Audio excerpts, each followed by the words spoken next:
ఎర్రల శ్రీనివాస్ అదుపులోకి తీసుకున్న master bank పోలీసులు గతంలో ఆయనపై పోలీసుల విధుల అడ్డగింతలపై బంజారాహిల్స్ లో కేసు నమోదు. కేసు విచారణ నిమిత్తం పోలీసులు ఇచ్చేందుకు మారేడుమల్లిలోని ఆయన ఇంటికి వెళ్లిన పోలీసులు ఇంటి తలుపులు తెరవని ఎర్రల శ్రీనివాస్ ఆయన ఇంటికి భారీగా బీఆర్ఎస్ కార్యకర్తలు పోలీసులతో వాగ్వాదం. బీఆర్ఎస్ నేత ఎర్రల శ్రీనివాస్ మాస్టర్ బ్యాంక్ పోలీసులు అదుపులోకి తీసుకున్నారు. గతంలో ఆయనపై పోలీసుల విధుల అడ్డగింతపై బంజారాహిల్స్ లో కేసు నమోదైంది. కేసు విచారణకు రావాలని నోటీసులు ఇచ్చేందుకు పోలీసులు వెస్ట్ మారేడుపల్లిలోని శ్రీనివాస్ నివాసానికి వెళ్లారు. కానీ ఆయన తలుపులు తెరవలేదు. శ్రీనివాస్ ఇంటికి పోలీసులు వచ్చారనే విషయం తెలుసుకున్న బీఆర్ఎస్ కార్యకర్తలు భారీగా ఆయన ఇంటికి చేరుకున్నారు. అనంతరం వారు పోలీసులతో వాగ్వాదానికి దిగారు. దాంతో శ్రీనివాస్ ను పోలీసులు అదుపులోకి తీసుకున్నారు. కాగా పోలీసుల విధుల అడ్డంకింతపై బీఆర్ఎస్ ఎమ్మెల్యే పాడి కౌశిక్ రెడ్డి, ఎర్రల శ్రీనివాస్ తో పాటు మరికొంతమంది పై గతంలో కూడా కేసు నమోదైంది. ఈ కేసు మాస్టర్ ట్యాక్ ఇన్స్పెక్టర్ దర్యాప్తు చేస్తున్నారు.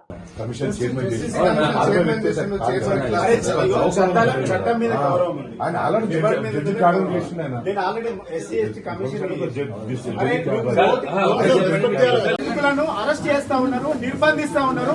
తెలంగాణ వాదులను గమనించి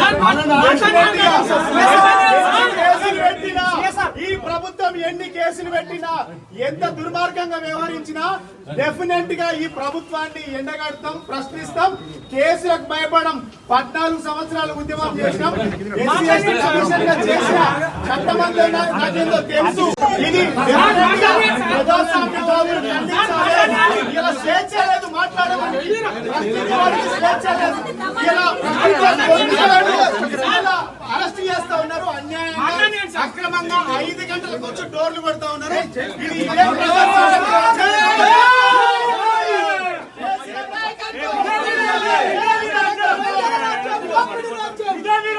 ఇదే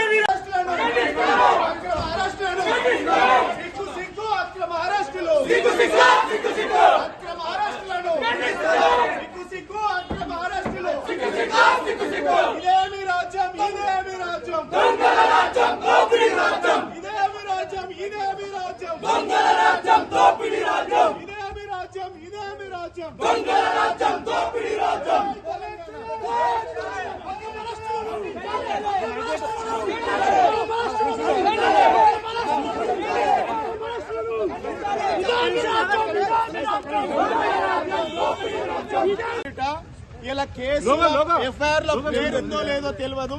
ఇలా అన్యాయంగా అక్రమంగా కేసులలో బనాయించి టీఆర్ఎస్ పార్టీ నాయకులను, కార్యకర్తలను ఇబ్బంది పెడతా ఉన్నారు. 4 గంటలకు 5 గంటలకు వచ్చి డోర్లు కొట్టి ఫ్యామిలీని ఇబ్బంది పెట్టడం చాలా దుర్మార్గమైన చర్య. ప్రజాస్వామ్యం ఇస్తామని చెప్పినటువంటి ఈ కాంగ్రెస్ ప్రభుత్వం అప్రజాస్వామికంగా వ్యవహరిస్తా ఉన్నది. ఎస్సీ ఎస్టీ కమిషన్ చైర్మన్ చేసిన చట్టం అంటే ఏందో తెలుసు. నోటీసులు ఇవ్వకుండా, ఎఫ్ఐఆర్ లో పేరు లేకుండా అరెస్ట్ చేయడం అని మేము తీవ్రంగా ఖండిస్తా ఉన్నాం. ఇది ప్రభుత్వం కుట్రపూరితంగా పెట్టేటువంటి కేసులు. ఎన్ని